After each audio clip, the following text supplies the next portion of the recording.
मेरी आवाज़ ही पहचान है, गर याद रहे।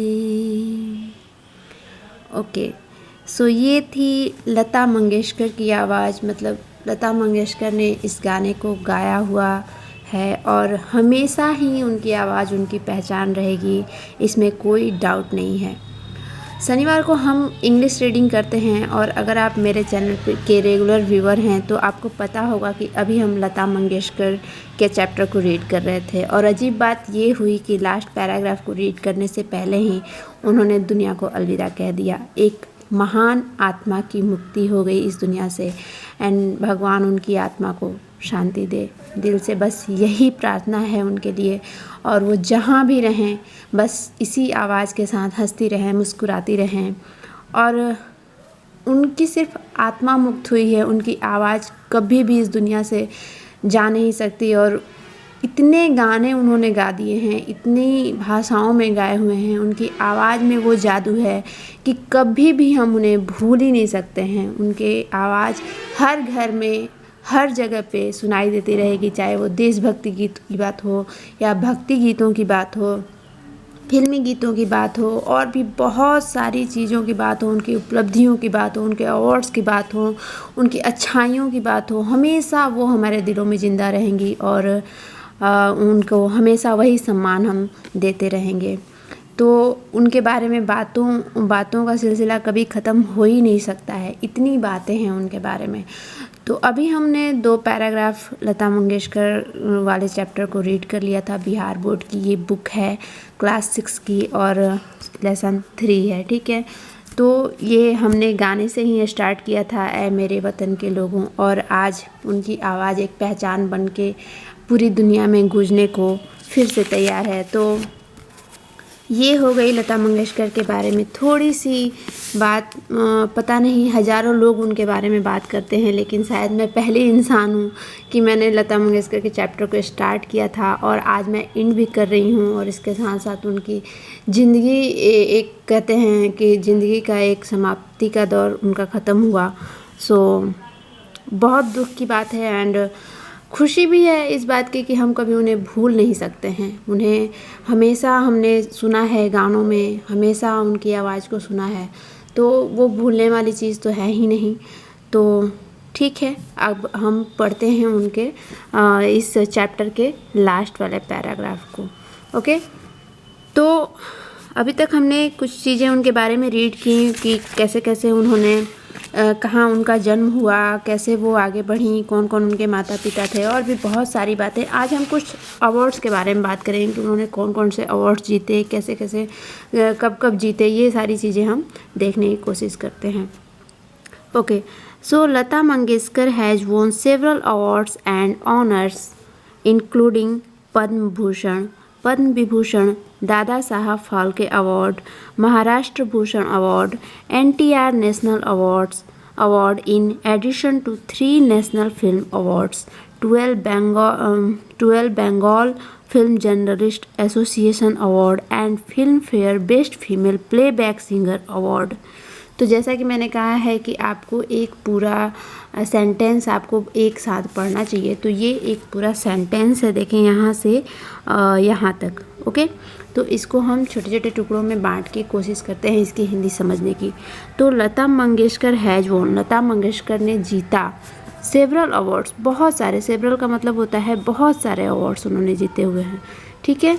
एंड ऑनर्स, और सम्मान, अवार्ड्स एंड सम्मान बोल सकते हैं। सो अवार्ड मतलब पुरस्कार होता है, अवार्ड की हिंदी अगर देखें तो अवार्ड का पुरस्कार होता है, ऑनर्स का सम्मान होता है। इंक्लूडिंग पद्म भूषण, जिसमें कौन कौन से उन्होंने सम्मान या पुरस्कार जीते हुए हैं, इसमें पद्म भूषण है। पद्म भूषण हमारे देश का एक बहुत ही सम्मानित पुरस्कार है, जो पद्म भूषण उन्होंने जीता हुआ है। पद्म विभूषण उन्हें दिया गया है। दादा साहब फाल्के अवार्ड दिया गया है, फिल्म इंडस्ट्रीज में ये एक बहुत बड़ा अवार्ड होता है। सो दादा साहब फाल्के अवार्ड उन्हें दिया गया है। महाराष्ट्र भूषण अवार्ड दिया गया है, मतलब महाराष्ट्र के सबसे बेस्ट नागरिक का अवार्ड उन्हें मिला हुआ है। So NTR national award in addition to 3 national film awards, उन्हें 3 नेशनल फिल्म अवार्ड्स भी मिले हुए हैं, ठीक है। 12 Bengal film journalist association award, मतलब बांग्ला में भी उन्होंने बहुत सारे गाने गाए हुए हैं। एक्चुअली उन्होंने लगभग 30 भाषाओं में गाने गाए हुए हैं। कैन यू इमेजिन, ये अपने आप में एक रिकॉर्ड है कि उन्होंने 30 भाषाओं में लगभग 30,000 से ज़्यादा गाने गाए हुए हैं। ये बहुत बड़ा रिकॉर्ड है, शायद ही कोई इसे तोड़ पाए। तो उन्हें अगर इतने अवार्ड्स मिले हुए हैं तो ये ऐसे ही नहीं मिले हुए हैं, उनकी मेहनत के लिए, उनके आवाज़ के लिए, उनकी अच्छाइयों के लिए मिले हुए हैं। So 12 Bengal film journalist association award उन्हें मिला हुआ है। 12 अवार्ड्स इस एसोसिएशन से मिले हुए हैं उन्हें।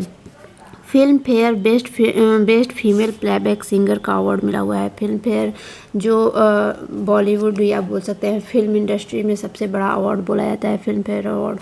सो उसमें इन्हें बेस्ट फीमेल प्लेबैक सिंगर, मतलब सबसे अच्छी बोल सकते हैं प्लेबैक सिंगर, मतलब गायिका का अवार्ड मिला हुआ है।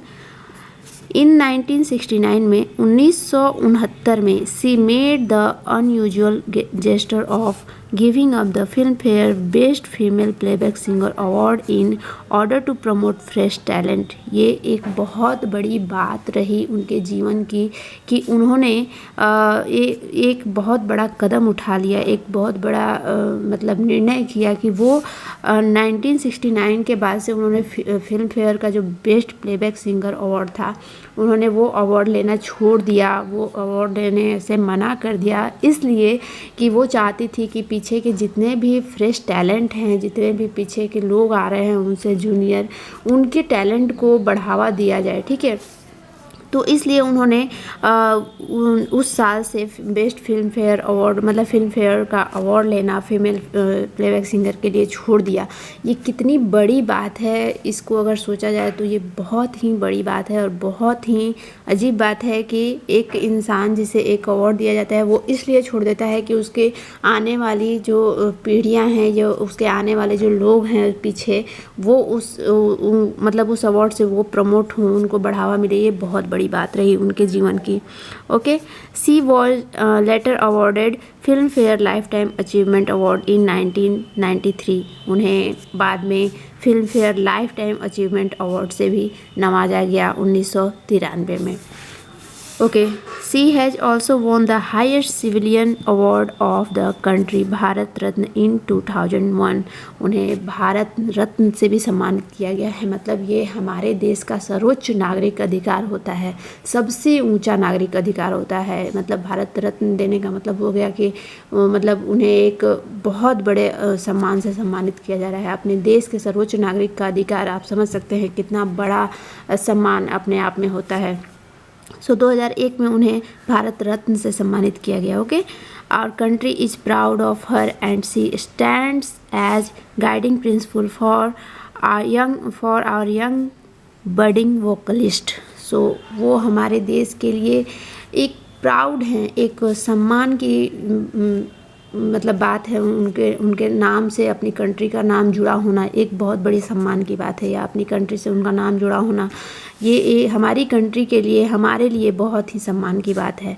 और वो हमेशा ही एक मार्गदर्शक बनी रहेंगी, एक सिद्धांत बनी रहेंगी उनके लिए। जो भी आने वाले जो गायक हैं, उभरते हुए जो गायक हैं, उभरते हुए जो सिंगर्स हैं, उनके लिए वो एक हमेशा एक मार्गदर्शक के तौर पे जिंदा रहेंगी। एक जगह उन्होंने जो स्थापित की है वो हमेशा ही लोगों को प्रेरणा देता रहेगा। ओके, तो ये था लता मंगेशकर के बारे में थोड़ा सा मैं बोलूँगी, बहुत ज़्यादा मैंने नहीं बताया है, थोड़ी सी चीज़ें मैंने कवर करने की कोशिश की है। और भी बहुत सारी बातें हैं जिन्हें हमें जानना चाहिए, हमें बात करनी चाहिए अपने बच्चों से, अपने बड़ों से, अपने आसपास के एनवायरनमेंट में। ये हमें प्रेरणा देती हैं, ये सारी चीज़ें, ये जो आत्माएँ हैं ये हमें प्रेरणा देती हैं। ओके, तो आई होप आपको अच्छा लगा हो, और प्रार्थना कीजिए कि भगवान उनकी आत्मा को शांति दे। बाकी आज ज़्यादा मैं नहीं बोलूँगी कि वीडियो को लाइक कर दीजिए, शेयर कर दीजिए, ये सारी चीज़ें आज हम रहने देते हैं। आज बस उनकी आत्मा की शांति के लिए प्रार्थना करते हैं। तो मिलते हैं नेक्स्ट वीडियो में, तब तक के लिए सी यू, बाय।